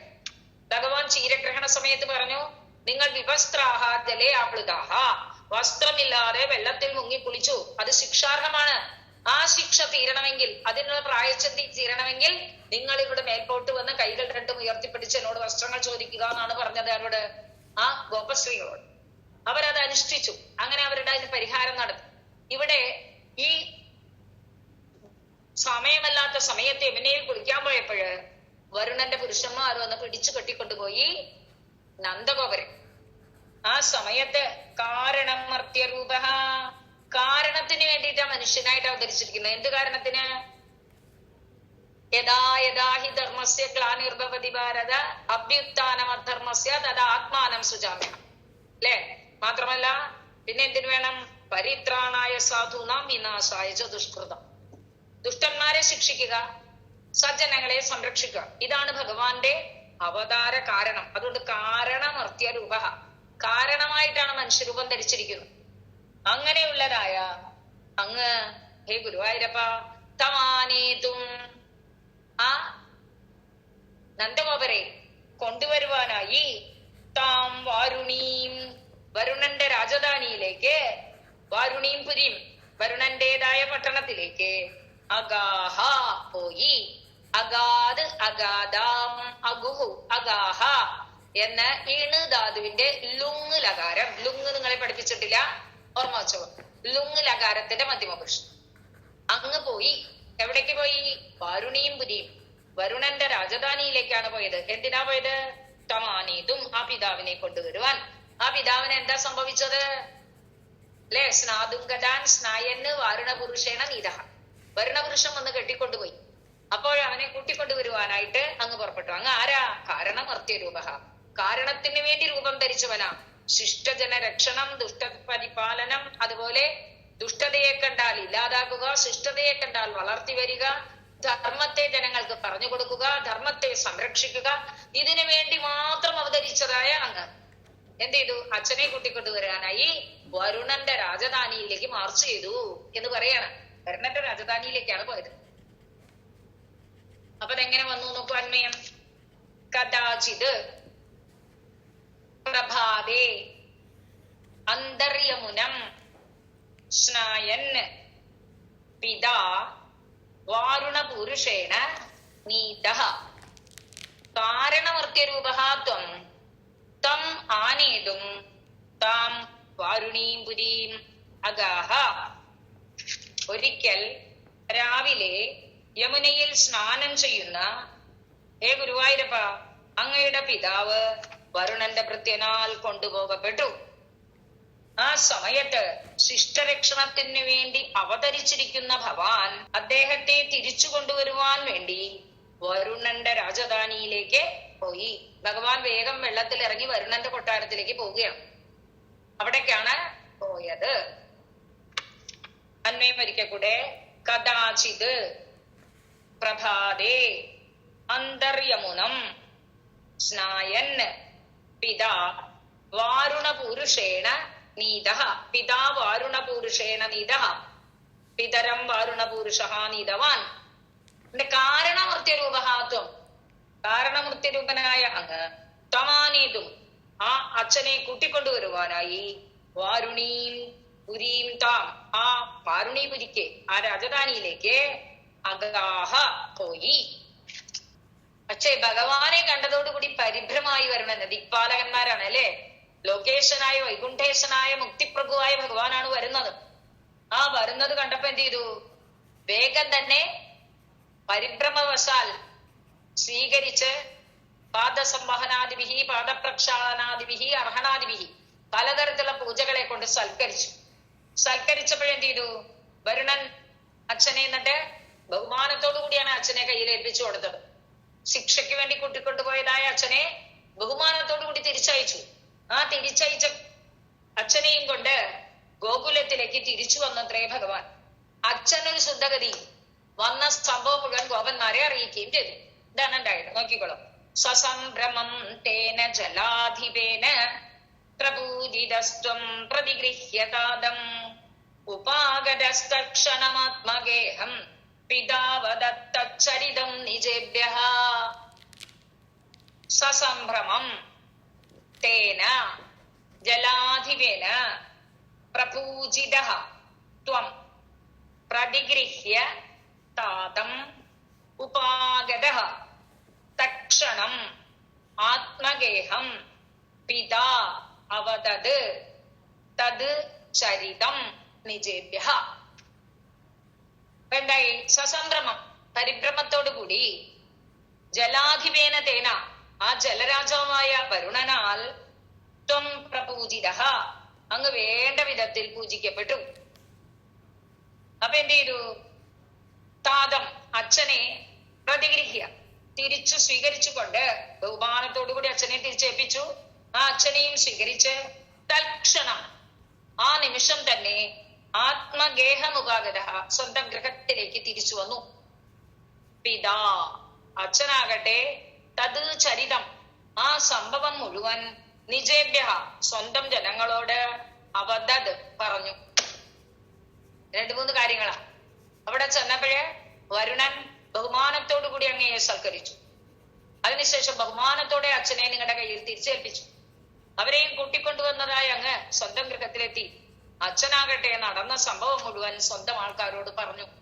സത്വം സസംഭ്രമം തേന ജലാധിപേന പ്രപൂജിതഃ താതം പ്രതിഗൃഹ്യ തക്ഷണം ആത്മഗേഹം ഉപാഗതഃ പിതാ തച്ചരിതം നിജേഭ്യഃ അവദത്.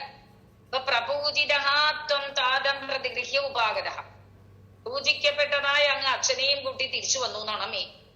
എങ്ങനെ പൂജിക്കപ്പെട്ടു? സസംഭ്രമേന തേന ജലാധിപേന പ്രപൂജിതഃ, പരിഭ്രമത്തോടുകൂടി ആ ജലാധിപനാൽ പൂജിക്കപ്പെട്ട അങ്ങ് താതം പ്രഗൃഹ്യ, അച്ഛനെ പ്രതിഗൃഹ്യ, സ്വീകരിച്ചുകൊണ്ട് എന്ത് ചെയ്തു?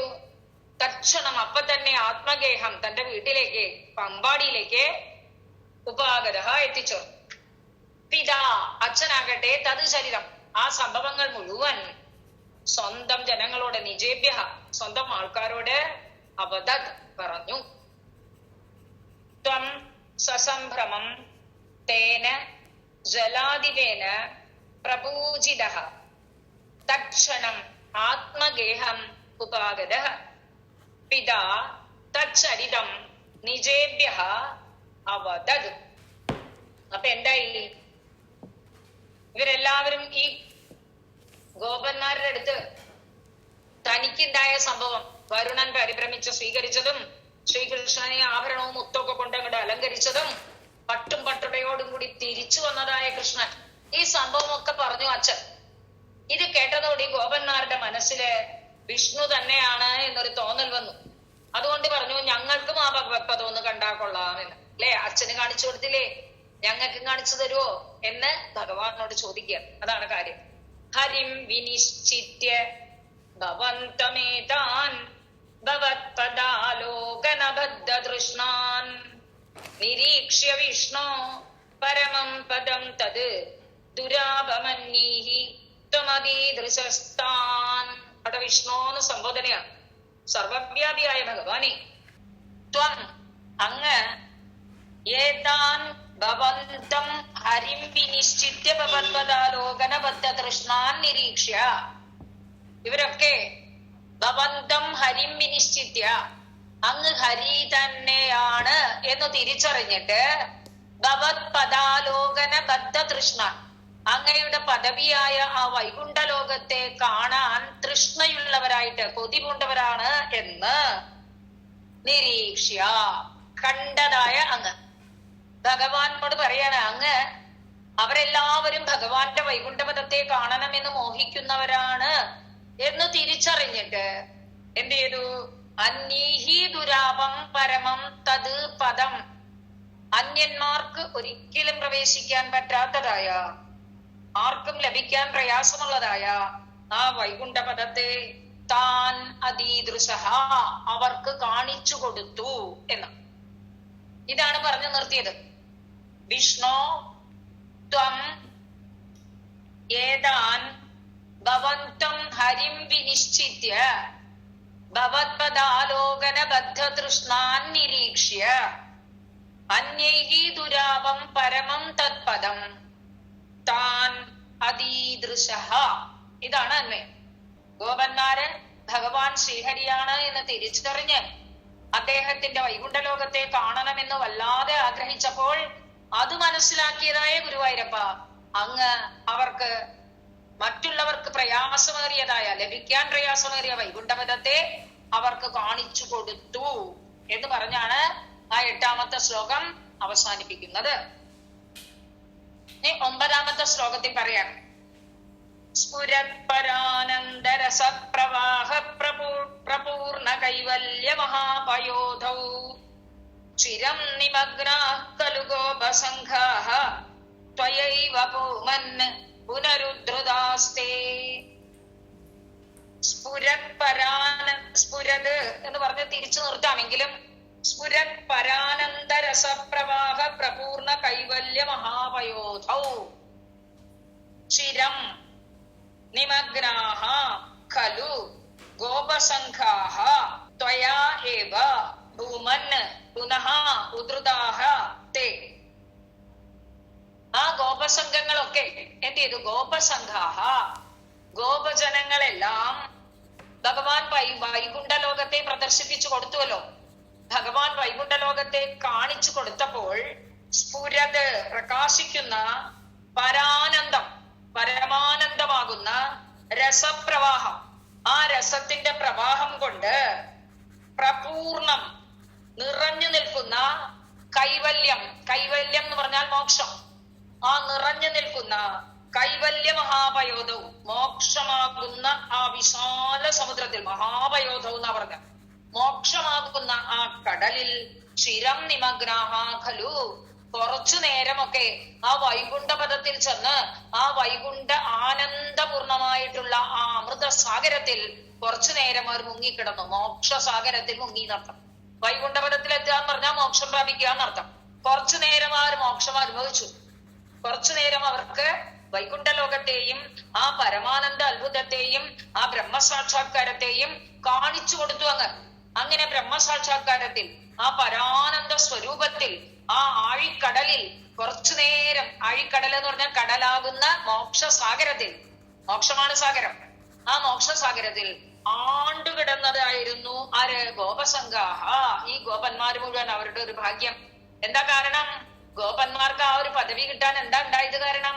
സദാ സർവദാ ശ്രീകൃഷ്ണാനുസന്ധാനം, ശ്രീകൃഷ്ണനെ തന്നെ ചിന്തിച്ചുകൊണ്ടിരിക്കുക, ശ്രീകൃഷ്ണ ലീലകളെ കണ്ണുകളെ കൊണ്ട് കണ്ടുകൊണ്ടിരിക്കുക, ശ്രീകൃഷ്ണന്റെ രൂപലാവണ്യത്തെ കണ്ട് ആസ്വദിക്കുക. സർവം കൃഷ്ണമയം ജഗത്. എപ്പോഴും കൃഷ്ണനെ മാത്രം കണ്ടുപിടിക്കുന്ന ഗോപന്മാർക്ക് മോക്ഷ പദവി കിട്ടിയില്ലെങ്കിലല്ലേ അതിശയമുള്ളൂ. പക്ഷെ അവർ ജീവിച്ചിരിക്കെ തന്നെ ആ മോക്ഷ പദവിയെ അനുഭവിച്ചു തിരിച്ചു വന്നു എന്നാണ് പറയുന്നത്. അപ്പൊ അവരുടെ ഭാഗ്യം നോക്കൂ. അങ്ങനെ ഭൂമന്, അല്ലയോ സർവവ്യാപിയായ ഭഗവാനെ, പരിപൂർണ സ്വരൂപനായിട്ടുള്ളവനെ. ഇപ്പൊ സർവവ്യാപി എന്ന് പറഞ്ഞാൽ എന്താ അർത്ഥം? മയാ തദമിതം സർവം ന ജഗത് അവ്യക്തമൂർത്തിന. അവ്യക്തമായ രൂപത്തിൽ ലോകം മുഴുവൻ ഞാൻ വ്യാപിച്ചിരിക്കുന്നു എന്നാണല്ലോ ഭഗവാൻ പറഞ്ഞത്. അപ്പൊ ഇവിടെ കണുവിലും ഭഗവാന്റെ സാന്നിധ്യമുണ്ട്. അതുകൊണ്ട് ഭഗവാൻ എന്ന് വിളിക്കുകയാണ്. പരിപൂർണ സ്വാതന്ത്ര്യമുള്ള അങ്ങനെയുള്ളതായ സ്വരൂപമുള്ളതായ അങ്ങ് പുനഃ വീണ്ടും തേ അവരെല്ലാവരും ത്വയായേവ ഉദ്ധൃതാഹ അത് അങ്ങയാൽ തന്നെ ഉദ്ധരിക്കപ്പെട്ടു. കുറച്ചു നേരം അവരെ ആനന്ദ സമുദ്രത്തിൽ അങ്ങോട്ട് ആറാടിച്ചു. കുറച്ചു കഴിഞ്ഞപ്പോഴത്തേക്കും അവരെയൊക്കെ തിരിച്ചു കൊണ്ടുവന്നു. രണ്ടും ചെയ്യിക്കാൻ ആർക്ക് സാധിക്കും? സർവവ്യാപിയായ ഭഗവാനല്ലേ സാധിക്കൂ. എവിടെയും ഉണ്ടാവണല്ലോ. മോക്ഷ സാമ്രാജ്യത്തിൽ കൊണ്ടുപോയപ്പോഴും അവിടെയും ഉണ്ട്. മോക്ഷത്തിൽ നിന്ന് പുറത്തേക്ക് കൊണ്ടുവന്നപ്പോ അവിടെയും ഉണ്ട്. അതാണ് ഭൂമൻ എന്നുള്ള പദം തന്നെ പ്രയോഗിച്ചത്. ഇങ്ങനെ സർവവ്യാപിത്വമുള്ളതായ ഭഗവാൻ അവരെ മോക്ഷമാകുന്ന ആനന്ദ പെരും കടലിൽ കുറെ നേരം ആഴ്ത്തിയ ശേഷം വീണ്ടും അവരെ ഈ ലോകത്തിലേക്ക് തിരിച്ചു കൊണ്ടുവന്നു എന്ന്. അതായത് ചുരുക്കത്തിൽ ഗോപന്മാർക്ക് തന്റെ വൈകുണ്ഠ പദവിയെ കാണിച്ചു കൊടുത്തു. ഈ വൈകുണ്ഠ പദവി എല്ലാവർക്കും ലഭിക്കുന്നതല്ല. പക്ഷേ ഭാഗ്യം ചെയ്തവരാണല്ലോ ഗോപന്മാരായി ജനിച്ചിരിക്കുന്നത്. ഭഗവാന്റെ സംസർഗത്തിൽ, ഭഗവാന്റെ സ്പർശനത്തിൽ, ഭഗവാനോടൊപ്പം ശയ്യ ആസന അടന വിഹാരാദിഷു എല്ലായിടത്തും ഭഗവാന്റെ കൂടെ കളിക്കാൻ, ഭഗവാന്റെ കൂടെ കിടക്കാൻ, ഭഗവാന്റെ കൂടെ സംസാരിക്കുവാൻ, ഭഗവാന്റെ കൂടെ ഭക്ഷണം കഴിക്കാൻ ഒക്കെ ഭാഗ്യം ചെയ്തവരാണ് ഈ ഗോപന്മാര്. അപ്പൊ അങ്ങനെയുള്ളവരെ ആനന്ദ സമുദ്രത്തിൽ ആറാടിക്കേണ്ടത് ഭഗവാന്റെ കർത്തവ്യവുമാണല്ലോ. പോരാത്തതിന് നന്ദബാബാവിന് ഈ വിചിത്ര ലോകം കാണിച്ചു കൊടുത്തു എന്ന് പറഞ്ഞപ്പോഴേ ഇവരും മോഹം പ്രകടിപ്പിച്ചു. അപ്പോഴാണ് ഭഗവാൻ പറഞ്ഞ എല്ലാവരും സ്വപ്നത്തിലാണ് കാണിച്ചു കൊടുത്തത്. ചുരുക്കത്തിൽ എവിടെയൊക്കെ ഉണ്ടാവുന്നത് മനസ്സിലാണ്. ആ മനസ്സില് ഈ ഭാവം ഉണ്ടാക്കി കൊടുത്തു. എന്റെ വൈകുണ്ഠ ലോക ദർശനം ഭഗവാൻ അരുളി ചെയ്ത് കാണിച്ചു കൊടുത്തു. കുറച്ചു കഴിഞ്ഞ് മോഹമകാർണവം, ആ മോഹമാകുന്ന ഇത് വൈകുണ്ഠലോകമാകുന്ന മഹാർണവത്തിൽ മുങ്ങിയ അവരെ മുഴുവൻ പുനഃ വീണ്ടും ഉദ്ധൃതാഹ ത്വയാ, അങ്ങയാൽ ഉദ്ധരിക്കപ്പെട്ടു, ത്വമുദ്ധൃതവാൻ എന്നർത്ഥം. അപ്പൊ ചുരുക്കത്തില് ഗോപസംഘാഹ സ്ഫുരത് പരാനന്ദ രസപ്രവാഹ പ്രപൂർണ കൈവല്യ മഹാപയോധൗ. അതിലോരോ വാക്ക്. സ്ഫുരത് പ്രകാശിക്കുന്ന, പരാനന്ദരസം ആനന്ദരസം, അതിന്റെ പ്രവാഹം അതിന്റെ ഒഴുക്കുകൊണ്ട്, പ്രപൂർണം നിറഞ്ഞു നിൽക്കുന്ന, കൈവല്യം മോക്ഷം കൈവല്യമാകുന്ന മഹാപയോധവും വിശാലമായ സമുദ്രത്തിൽ. അപ്പൊ എന്താണ്? പ്രകാശിച്ചു കൊണ്ടിരിക്കുന്ന പരമാനന്ദരസപൂർണമായിട്ടുള്ള വലിയ മോഹമാകുന്ന കടല്.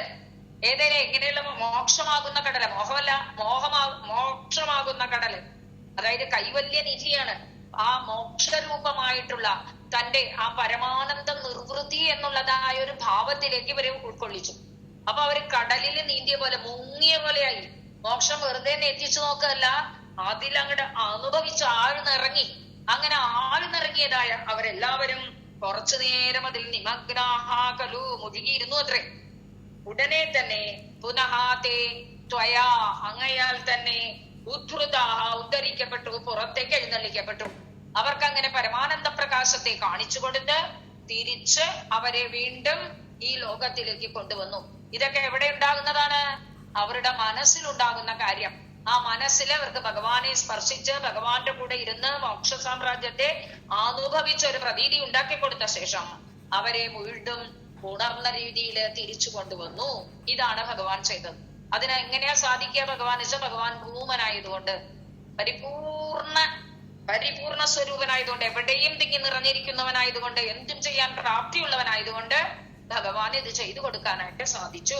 ചുരുക്കത്തില് ഗോപജനങ്ങളൊക്കെ പ്രകാശിക്കുന്ന ആ പരമാനന്ദത്തിന്റെ പ്രവാഹത്താൽ നിറഞ്ഞു കവിയുന്ന മോക്ഷമാകുന്ന വിശാല സമുദ്രത്തിൽ വളരെ നേരം നിമഗ്നരായി കഴിച്ചുകൂട്ടി. അത്രയും ആനന്ദത്തിൽ ആറാടിക്കൊണ്ടിരുന്നു കുറച്ചു നേരം. അത് കഴിഞ്ഞ് അല്ലയോ പരിപൂർണ സ്വരൂപനായ ഭഗവാനെ, അങ്ങ് തന്നെ അവരെയൊക്കെ വീണ്ടും തിരിച്ച് ഈ സംസാരത്തിലേക്ക് കൊണ്ടുവന്നു എന്ന്. കുറച്ചു നേരം അവർക്ക് ആ വൈകുണ്ഠ ദർശനം ലഭ്യമാക്കി എന്നർത്ഥം. എന്താണ്? ഗോപസംഘാഹ സ്ഫുരത് പരാനന്ദ രസപ്രവാഹ പ്രപൂർണ കൈവല്യ മഹാപയോധൗ ചിരം നിമഗ്നാഹ ഖലു ഭൂമൻ പുനഃ തേ ത്വയാ ഏവ ഉദ്ധൃതാഹ.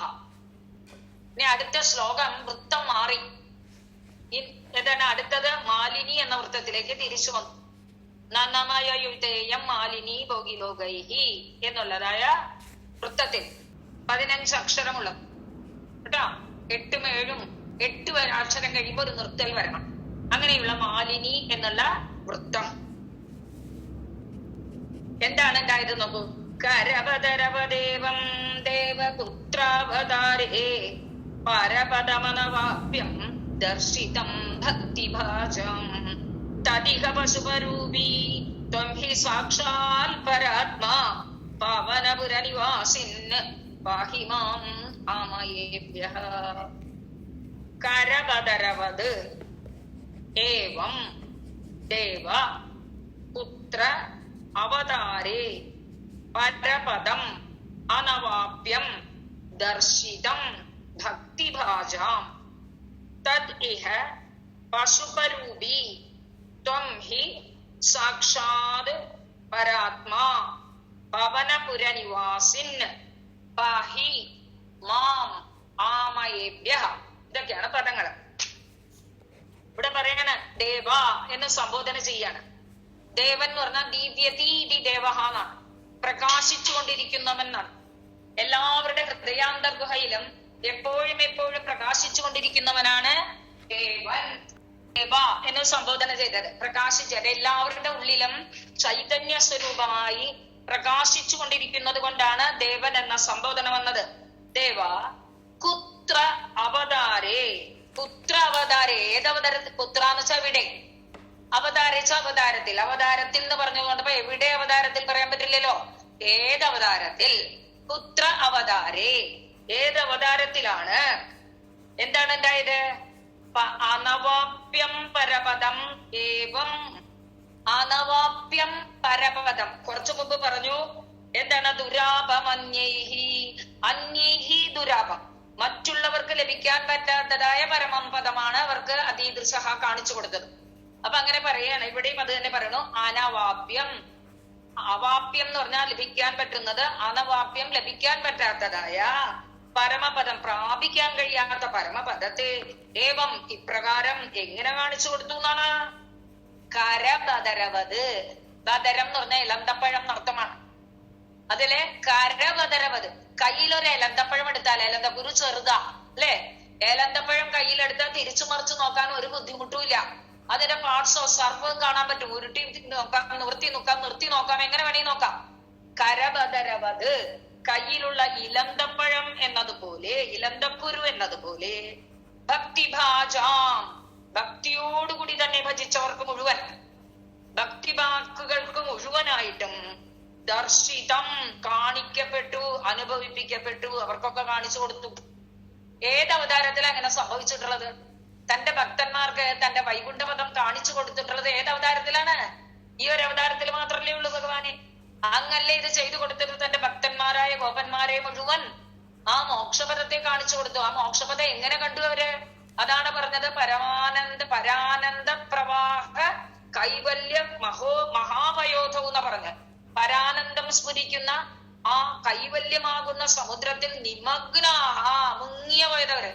കഴിച്ചതിനെ കുറച്ചങ്ങനെ കാണിച്ചു, കരയിൽ നിന്നിട്ട് ഇതാണ് കേട്ടോ മോക്ഷമാർഗം എന്നല്ല കാണിച്ചു കൊടുത്തത്. ആ മോക്ഷമാർഗത്തിലേക്ക്, സമുദ്രത്തിലേക്ക് അങ്ങോട്ട് ഇറക്കിയിട്ട് ആ പരമാനന്ദത്തിൽ അങ്ങോട്ട് ആറാടിച്ചു കൊടുത്തു. അതുകൊണ്ടാണ് ഇവിടെ പറയുന്നത് കരബദരവ ഇവ, കയ്യിലൊരു ലന്തക്കുരു എന്നതുപോലെ ദർശിതം, കാണിക്കപ്പെട്ടില്ലേ, അനുഭവപ്പെടുത്തി കൊടുത്തില്ലേ. അങ്ങനെയുള്ള തത്, അതുകൊണ്ട് ഇഹ, ഇവിടെ, ഇവിടെ എന്ന് വെച്ചാൽ ഈ അമ്പാടിയില് പശുപരൂപി. അങ്ങ് എങ്ങനെയാണ്? ഒരു ഇടയച്ചക്കനായിട്ടായിരിക്കണത് അല്ലെ. പശുപരൂപി, ഗോപാലരൂപം കൈക്കൊണ്ടിരിക്കുന്ന ത്വം ഹി, അങ്ങ് തന്നെയാണ് ഗോപാലകൃഷ്ണ, അങ്ങ് തന്നെയാണ് സാക്ഷാത് പരാത്മാ, അങ്ങ് തന്നെയാണ് സച്ചിദാനന്ദ പരബ്രഹ്മ സ്വരൂപം എന്നൊക്കെ ആൾക്കാർ പറയുന്നുണ്ടല്ലോ. ആ സ്വരൂപം അങ്ങ് തന്നെയാണ്. അങ്ങ് തന്നെയാണെന്ന് ആരോടാ പറയണത്? ഗുരുവായൂരപ്പ, അങ്ങ് തന്നെയാണ്. ആ ഗോപാലകൃഷ്ണനായിരുന്ന പരമാത്മാവ് അങ്ങ് തന്നെയാണ്. അങ്ങനെയുള്ള ഗുരുവായൂരപ്പ, പവനപുരവാസിന്, അങ്ങനെയുള്ള ഗുരുവായൂരപ്പ, ത്വം മാം ആമയേഭ്യഃ പാഹി, എന്നെ ഈ രോഗത്തിൽ നിന്നൊക്കെ രക്ഷിച്ച് എന്നെയും ആ മുക്തി സാമ്രാജ്യത്തിലെ ഒരു അംഗമാക്കി തരണമേ എന്ന് പ്രാർത്ഥിക്കുകയാണ്. ഏത് അവതാരത്തിലാണ് ഇത് ചെയ്തിട്ടുള്ളത്? ഈ കൃഷ്ണാവതാരത്തിൽ മാത്രമല്ലേ ഭക്തന്മാർക്ക് തന്റെ പരമപദം കാണിച്ചു കൊടുക്കാൻ അങ്ങ് മുതിർന്നുള്ളൂ. അങ്ങനെയുള്ള ഗുരുവായൂരപ്പനായി, ഗോപാലകൃഷ്ണ സ്വരൂപനായി വർത്തിക്കുന്ന ഗുരുവായൂരപ്പ, എന്റെ രോഗങ്ങളെ മാറ്റിത്തരയണമേ എന്നാണ് പ്രാർത്ഥന. വാസ്തവത്തില് പ്രകാശ സ്വരൂപം ഏതവതാരത്തിലാണ് പ്രാപിക്കാൻ കഴിയാത്തത്? ആ പരമസ്ഥാനത്തെ അല്ലെ. പ്രകാശ സ്വരൂപമാണ് സംബോധന തന്നെ. ദേവാന്നാണ് ചൈതന്യ സ്വരൂപമായി വിളങ്ങുന്ന ഭഗവാനെ ഏതവതാരത്തിലാണ് മറ്റുള്ളവർക്കൊന്നും പ്രാപിക്കാൻ കഴിയാത്തതായ പരമപദമായ വൈകുണ്ഠ ലോകം തന്റെ ഭക്തന്മാർക്ക് ഇപ്രകാരം ദർശിപ്പിക്കപ്പെട്ടിട്ടുള്ളത്. അത് ഈ അവതാരത്തിൽ മാത്രമല്ല നോട്ട്, അങ്ങനെ അങ്ങ് ഇപ്പോൾ ഈ അമ്പാടിയിൽ വെറും ഒരു പശുപരൂപി ഗോപാലകൃഷ്ണ സ്വരൂപത്തിൽ സാക്ഷാത് പരാത്മാ ശരിക്കും പരബ്രഹ്മസ്വരൂപം തന്നെയാണല്ലോ വർത്തിക്കുന്നത്. അങ്ങനെയുള്ള അങ്ങ് ഹേ ഗുരുവായൂരപ്പ മമ രോഗാന്നിരുന്ധി മമ ആമയേഭ്യ മാം പാഹി, എല്ലാ തരത്തിലുള്ള രോഗങ്ങളിൽ നിന്നും. ആമയേഭ്യ എന്ന് പറഞ്ഞ എന്തൊക്കെ രോഗം ഉണ്ടാവാം?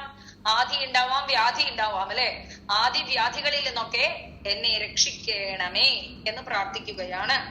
അതെന്താണ്, ഭഗവാൻ ആരാണെന്നുള്ളതാണ് ഇവിടെ പറഞ്ഞത്. ദേവാ പ്രകാശ സ്വരൂപ എന്ന് പറഞ്ഞുകൊണ്ട് പറഞ്ഞു അങ്ങ് പരബ്രഹ്മസ്വരൂപമാണെന്നത്. നിഷ്കമ്പേ നിത്യപൂർണേ നിരവധി പരമാനന്ദ പീയൂഷരൂപേ നിർലീനാനേകമുക്താവലി സുഭഗതമേ നിർമ്മല ബ്രഹ്മസിന്ധോ കല്ലോലോല്ലാസി തുല്യം ഖലു വിമലതരം സത്വമാകുസ്തുലാത്മാ കസ്മാന്നോ നിഷ്കളസ്ത്വം സകല ഇതി വചഃ ത്വക്കലാസ്വേവ ഭൂമൻ എന്ന് പറഞ്ഞ് ആദ്യം തന്നെ പറഞ്ഞു. വാസ്തവത്തില് ആ നിഷ്കള ബ്രഹ്മം ഇവിടെ സകല രൂപമായിട്ട് നിൽക്കുകയാണ്. അപ്പൊ അങ്ങ് നിഷ്കള ബ്രഹ്മം തന്നെയാ.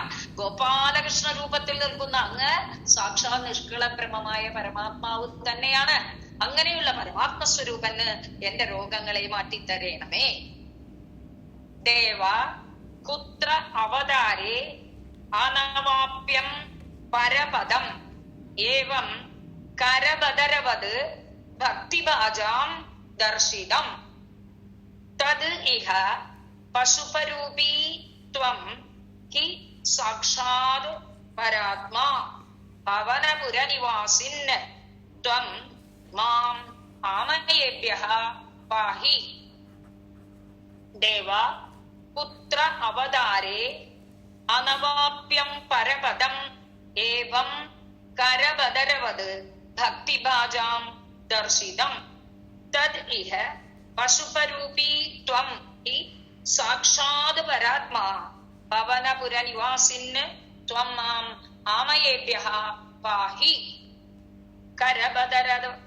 കരബദരവദേവം ദേവപുത്രാവതാരേ പരപദമനവാപ്യം ദർശിതം ഭക്തിഭാജാം തദിഹ പശുപരൂപീ ത്വം ഹി സാക്ഷാൽ പരാത്മാ പവനപുരനിവാസിൻ പാഹി മാം ആമയേഭ്യഃ എന്ന് പറഞ്ഞുകൊണ്ട് ഈ 64-ാമത്തെ ദശകം ഗോവിന്ദ അഭിഷേകം എന്നുള്ളതായ ഈ ദശകം ഭഗവത് പാദത്തിൽ സമർപ്പിക്കുകയാണ്. സർവത്ര ഗോവിന്ദ നാമ സങ്കീർത്തനം. ഗോവിന്ദ ഗോവിന്ദ. ഗോവർദ്ധനത്തെ ധരിക്കയാൽ ഇന്ദ്രനെ കോപത്തിനാളാക്കി വെച്ച കൃഷ്ണ ഹരി ഗോമാതാവിന്നഭിഷേകവും ചെയ്കയാൽ ഗോവിന്ദനാമം ധരിച്ച കൃഷ്ണ ഹരി ഗോവിന്ദ ഹരി ഗോവിന്ദ ഹരി ഗോവിന്ദ ഹരി ഗോവിന്ദ ഗോവിന്ദ ഹരി ഗോവിന്ദ ഹരി ഗോവിന്ദ ഹരി ഗോവിന്ദ.